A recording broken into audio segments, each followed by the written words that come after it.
So, good day to all. We're going to start our first e learning session. And for today, we're going to be focusing on proportional reasoning and scale drawings. All right. So, this lesson will going to help you get the actual measurement from a scale drawing and also gives you a measurement of a scale drawing from the actual model of an object or a structure that you wanted to measure.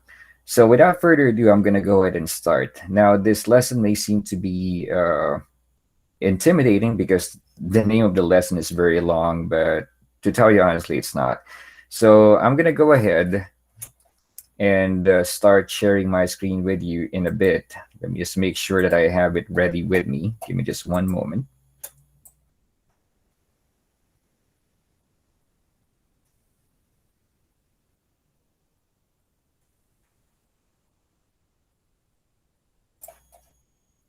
All right, so the screen is ready. Here it is.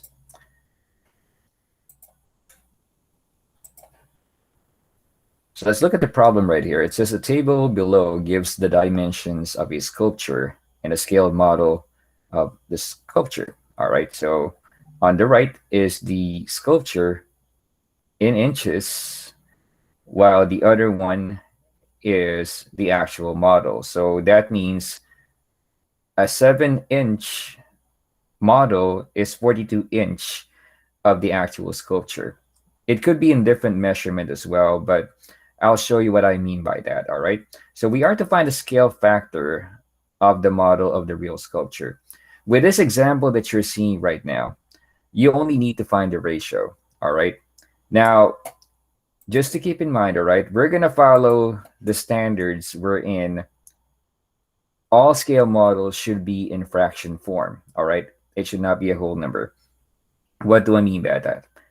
We're going to find the ratio of the pairs in length. So we got 42 inches in length of the actual size of the sculpture, and we also got 7 inches as the model.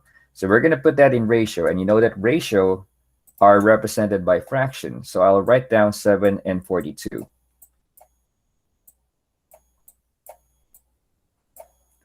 So you know that 7 and 42 are multiples of one another. What you will simply need to do, since this right here already tells us that you can multiply 7 to get to 42, is to simply divide it, all right? So divide the numerator to the numerator and the denominator from the numerator, or excuse me, the numerator from the denominator. So what do I mean? 7 divided by 7 is 1. Now, 42 divided by 7, you get a 6. What you will simply need to do is to determine if the ratio of your next pair, which is the measurement in width and the measurement in height, are the same.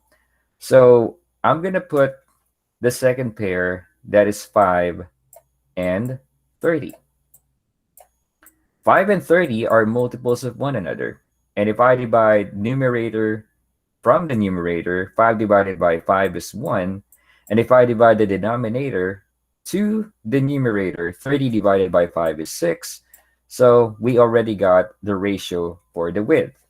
Now between 54 and 9, again, just put this smaller number on top and the bigger number at the bottom and give its lowest term. 9 and 54 are also multiples of one another. If I divide 9 by itself, you will get a 1. And if I divide 54 by 9, you'll get a 6. So if it's asking for the scale factor of the given measurements, your answer is 1 over 6. And that pretty much answers one example from your Aleks activity. But I'll give another example right now, and you can just pause this video if you want to copy it. But then again, we're going to move forward. I'm going to erase all these parts right here. And I'm going to give you another example. So let's go ahead and get another pair of measurements, all right?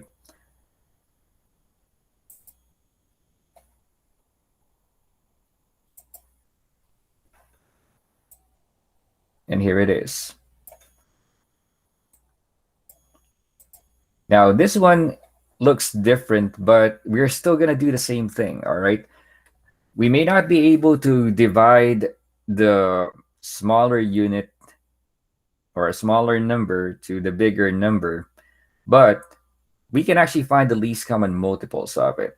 Now, it says right there that the table gives the dimensions of a sculpture of a scale model, and we are to find the factor or the scale factor of the model to the real sculpture, and we're going to have to write our answers in simplest form. So let's actually order the pairs right here, starting in length. So I got 9 as the smaller number and 30, all right? Now, just to keep in mind, I'm referring to these pairs right here, all right? Now, you cannot divide 30 by 9 because you're going to be getting some remainders or some decimals if you are to do it. If we are to do it by fraction, it has to be fraction, and the numbers for both numerator and denominator has to be whole. So let's take a number, a common multiple that can pass both through 9 and 30 if we use multiplication.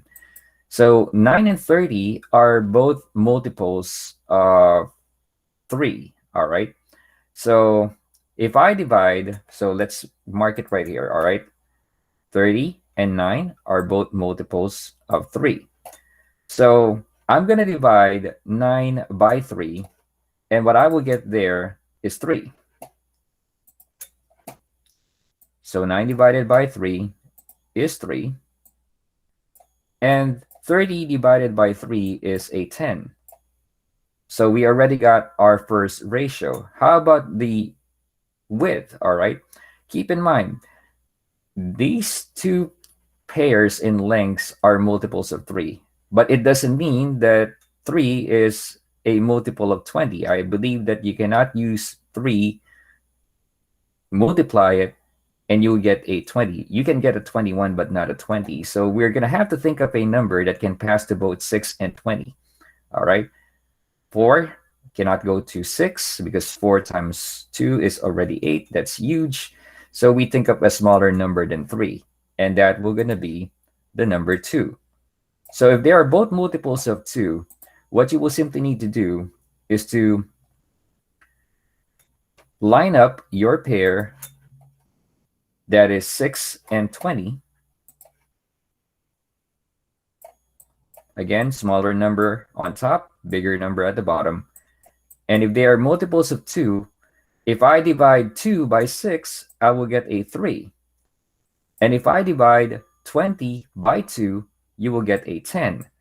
So as you can see, the ratios of the length and the width are the same, and it shows us that they are proportions so far, lengthwise and widthwise. How about the height? We got 40 and 12. So for 40 and 12, think of a number that if you multiply, we're going to pass both through 12 and 40, all right? So that means we're looking at number 4. I mean, you can use number 2, but if you use number 2, you will still need to get the lowest term of whatever ratio you will get. So let's deal with 4, all right? And I'm going to line up my ratio as 12 over 40.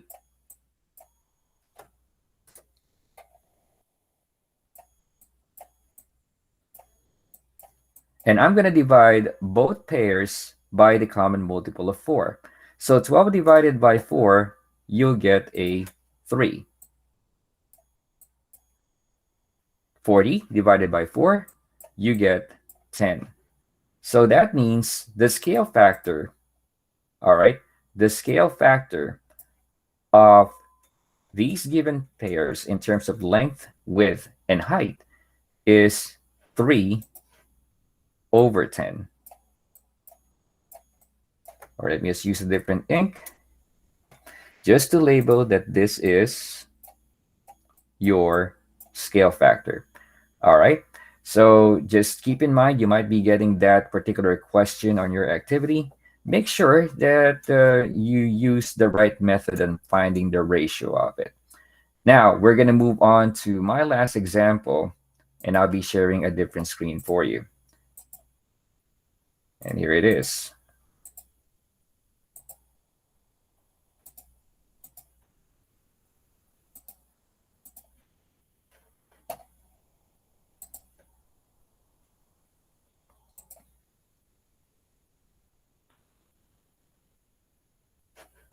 All right, so let me just make sure that everything else will be explained clearer. So let's go ahead and erase this part right here.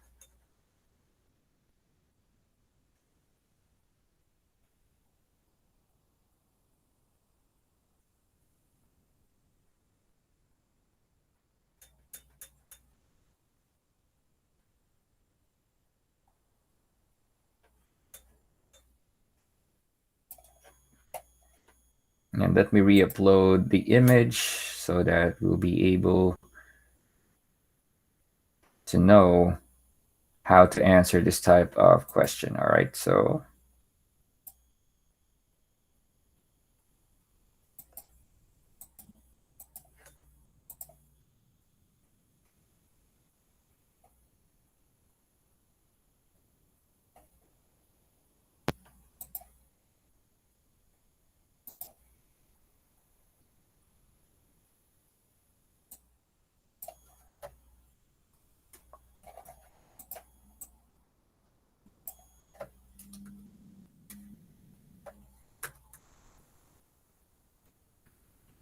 excuse me for a bit.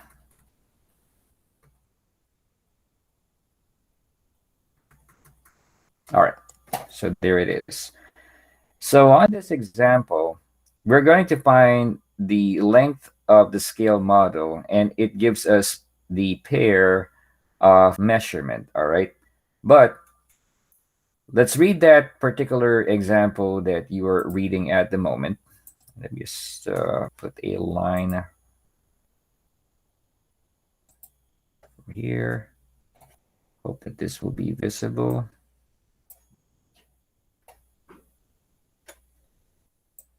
It's not, but that's fine. All right, so let's talk about this problem right here. So in a scale model of a table, 1 centimeter represents 4 inches. So what we're just going to have to do is simply line up our measurements, all right? So we got measurements in centimeters and measurements in inches. So on that problem, it says right there, 1 centimeter represents 4 inches. Now, problem A right there says that in a scale model, the length of the table is 10 centimeters. All right. So it's telling us that the actual illustration is 10 centimeters. So what will be the actual length of that table in inches? This is very simple. What you will simply need to do is, if it's looking for the bigger measurement or the measurement of the actual size, we will use the operation of multiplication. So we're going to multiply 10 and 4 to get the value of the measurement it's looking for. So 10 times 4 is 40. So it tells us that if the model measures 10 centimeters long, the table is 40 inches in real life. But what if it's asking for the opposite? Look at example, or rather problem B. The height of a real table is 24 inches. What is the height of the table in the scale model? So what we're going to do here is write down the measurement and make sure that you line them up on where they should belong. Again, centimeters is on the left, inches is on the right. So what you're going to have to do is write down 24 inches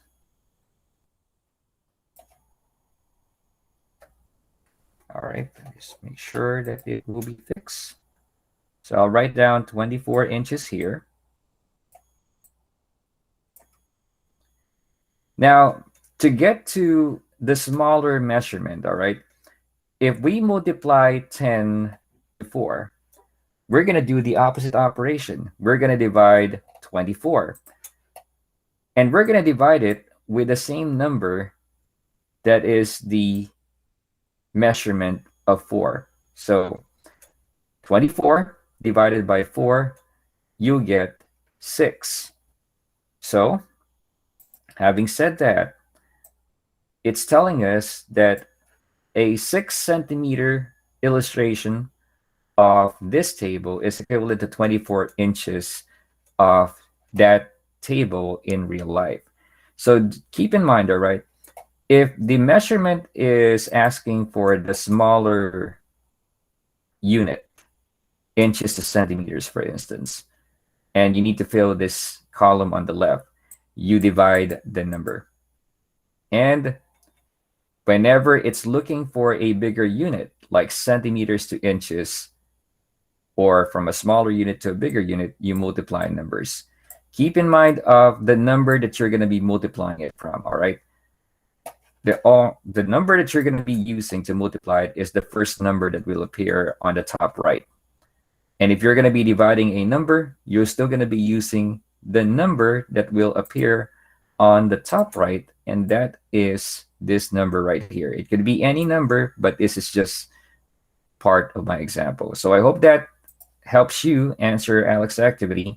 I'm going to be ending here with some instructions, additional instructions that you need to do on your activity that you need to complete.